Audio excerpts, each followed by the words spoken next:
Welcome back. Today we're going to take a look at the Plagueworks and the Blood Princes. The first boss in the Plagueworks is Festergut. This fight is a strict DPS race that will require you to pull off during 5 minutes 175k DPS, which is, without the buff, 135k. However, the boss abilities will allow you to deal more damage than usual. First, he will cast Vile Gas. Now, this will disorient you for 4 seconds. However, you can break out of it by using Bestial Wrath.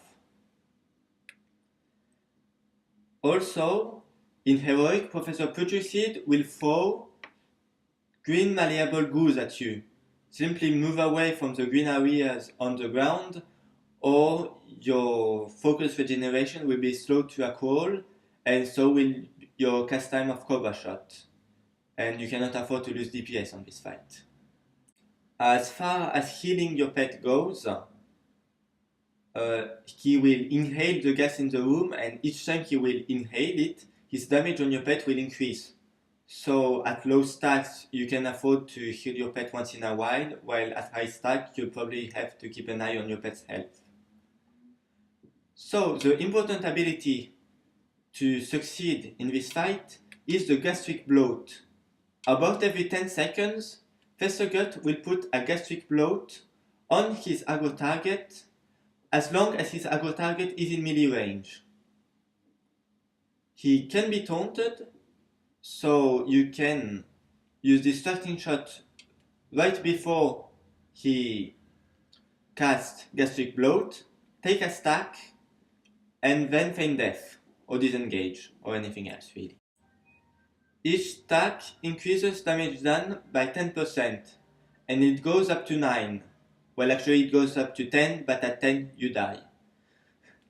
So, you have to try to take stacks by taunting the boss before he casts his Gastric Bloat, while letting your pet take stacks, especially if you're in BM spec.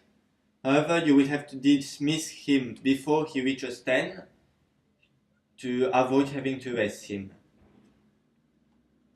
Now the stacks last 2 minutes, so you have to make sure to take at least 1 stack every 2 minutes.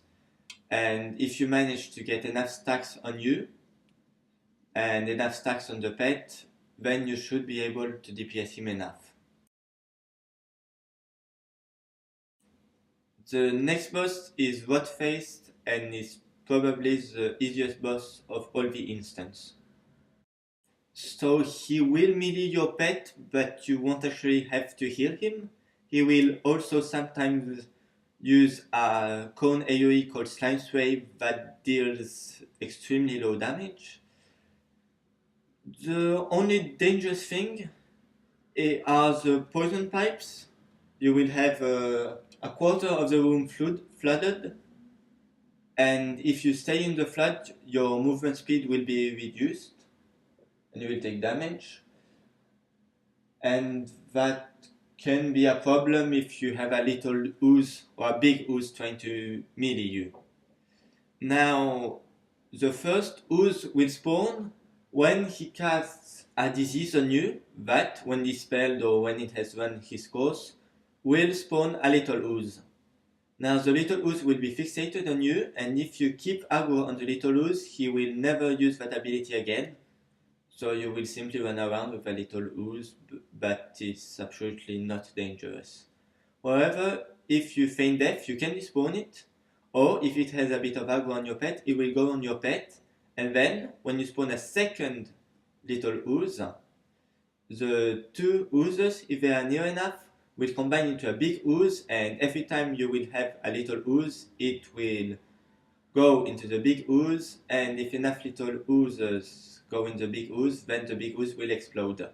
However, you will fail the achievement if you do that, so you can just keep a little ooze on you if you're going for it. And well, that's it for this boss. There's actually nothing else. And finally, there's the one and only Professor Putricide. On normal, you'll simply want him to be tanked by your pet while you kill the user's red spawn.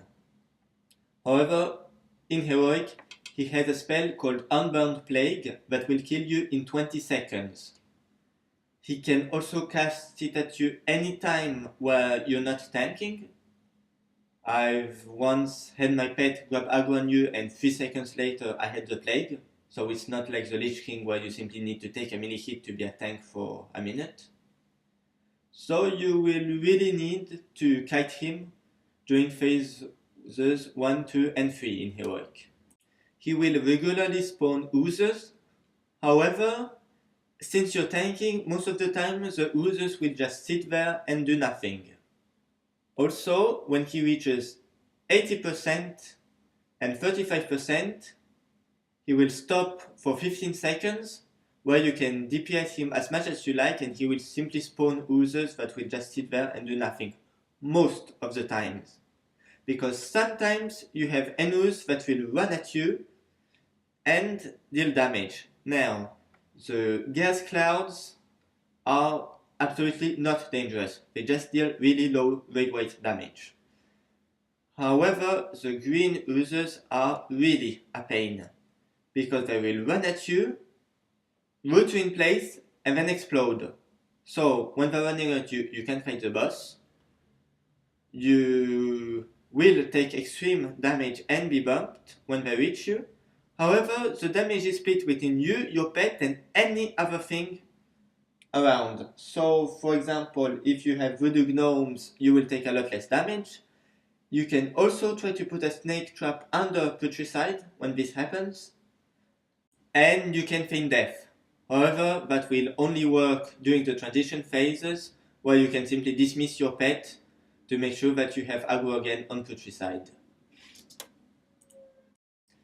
Now, during the fight, he will cast slime paddles on the floor, but they deal nearly no damage. He will also spawn choking gas bombs underneath him, and he will throw malleable goose at location. However, since you're always running around, you should avoid both of these attacks naturally. Now, at 35%, he will enter phase 3. Now, phase 3 is really a DPS race, so you will want to deal as much damage as you can during the transition, and then phase 3 will start. He will be a lot bigger and deal a lot more damage, and so there's a moment where you will have to feign death and make your pet tank. Especially, for example, if oozes are running at you and you have to feign death to avoid being killed. So then it just becomes a matter of killing the boss before he casts Unbound Plague on you and kills you, or before he kills your pet, or before the stacks of Mutated Plague get too high on your pet, since it deals increasing damage. At 5 stacks you will start taking extreme damage. At 7 stacks you will last only a few seconds. And if your pet dies, the boss will recover a lot of his health. So it's really a DPS race. You have to kill him before he kills you. After the Plagueworks, the Crimson Halls. The first boss you will meet are the Black Princes. And, for a change, it will be a DPS race while trying to stay alive. There are 3 princes. Each of them deals a lot of damage, and just like Sorfang, they will deal a lot of damage to your pet, who might have some trouble surviving. And like Sorfang, they can be taunted, which helps since you really want your turtle to be tanking all 3. There is only 1 prince that can be damaged at a time, and that prince will have his abilities empowered. When Keleseth is empowered, he will start dealing a lot more damage on your pet, which combined with the damage from the other princes will mean that you need to blow quintuple last stand when Keleseth is empowered, and hope that your shell shield and tower will be back up by the time last stand fades. When he is empowered, Taldaram, instead of sending orbs that deal about 20,000 damage on you will send orb that deals about 108,000 damage on you. So you will simply have to keep an eye on your health because you will be taking a lot more damage. When he is empowered, Valana won't do anything special, thankfully. Now during all the fight, you will have kinetic bombs that bump you. You will also have shock vortexes that bump you, so don't stay in them. And so you will always have to be running to go back to the princess and to be back in range, or to position yourself so that the next bump won't send you on the other side of your room, which is very fun because since you're a hunter you can do everything on the move. However, you have a debuff that makes that every time you move you gain a stack, and then the stack is actually a DOT, so to lose the stack you have to stop moving for 10 seconds. Remember that since they can be taunted, if your pet dies and you raise him, he can get aggro back from the princess fast enough. Finally, there's the Blood Queen Lana'thel.